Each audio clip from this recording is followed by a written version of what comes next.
ब्रह्मा का जन्म, सृष्टि की शुरुआत की अद्भुत कथा। अनंत जल और स्वर्ण अंडा। बहुत समय पहले, जब न मनुष्य थे, न पृथ्वी, न आकाश और न ही तारे, पूरा ब्रह्मांड एक अंधकारमय अनंत महासागर में डूबा हुआ था।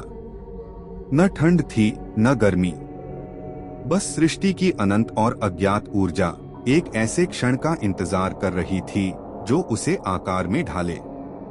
इसी महासागर में एक दिन एक दिव्य और सुनहरी आभा से दमकता हुआ एक विशाल अंडा प्रकट हुआ।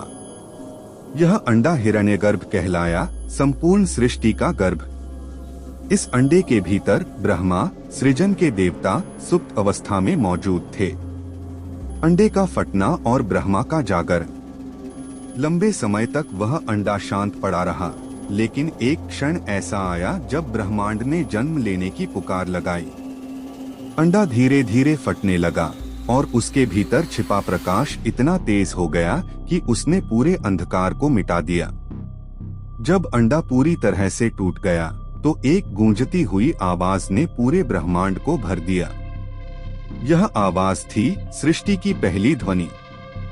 इस दिव्य ध्वनि के साथ ब्रह्मा स्वर्ण अंडे से प्रकट हुए, तेजस्वी और सृष्टि की अपार शक्ति से भरे हुए। उन्होंने चारों ओर देखा और पाया कि उनके अलावा कोई नहीं था। तभी उन्होंने अपने उद्देश्य को समझा, उन्हें पूरे ब्रह्मांड को बनाना था।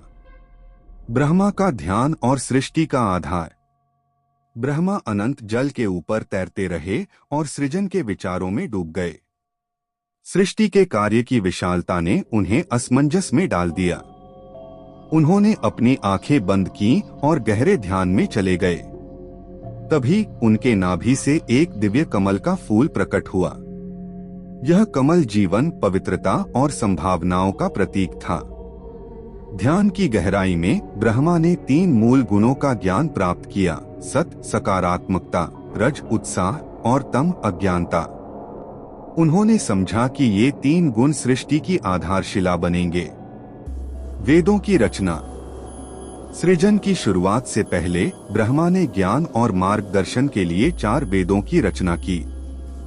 1 ऋग्वेद, इसमें सृष्टि के तत्वों की स्तुति के गीत हैं। 2 सामवेद, इसमें संगीत और ताल की शक्ति है। 3 यजुर्वेद, इसमें प्रकृति के संतुलन के लिए यज्ञ और अनुष्ठान हैं। 4 अथर्ववेद, इसमें जीवन के संरक्षण के लिए मंत्र और औषधियां हैं। तत्वों का निर्माण। अब ब्रह्मा ने सृष्टि के निर्माण के लिए तत्वों को बनाया। आकाश, जिसने ब्रह्मांड को स्थान दिया। वायु, जीवन की सांस। अग्नि, प्रकाश और ऊर्जा। जल, जीवन का स्रोत। पृथ्वी, जिस पर जीवन फल फूल सके। देवता और असुरों की उत्पत्ति। ब्रह्मा ने संतुलन बनाए रखने के लिए देवताओं और असुरों को बनाया। देवता प्रकाश और सद्गुण के प्रतीक थे, जबकि असुर अंधकार और चुनौती का प्रतीक। यह संघर्ष सृष्टि को गतिशील बनाए रखने के लिए आवश्यक था। जीवन का निर्माण और मानवता का जन्म। ब्रह्मा ने प्रजापतियों को बनाया, जिन्होंने जीव जंतुओं और प्रकृति की रचना की। अंत में ब्रह्मा ने मानव को बनाया, एक ऐसा प्राणी जो विचार कर सके, सीख सके और सृजन कर सके। त्रिमूर्ति का संतुलन।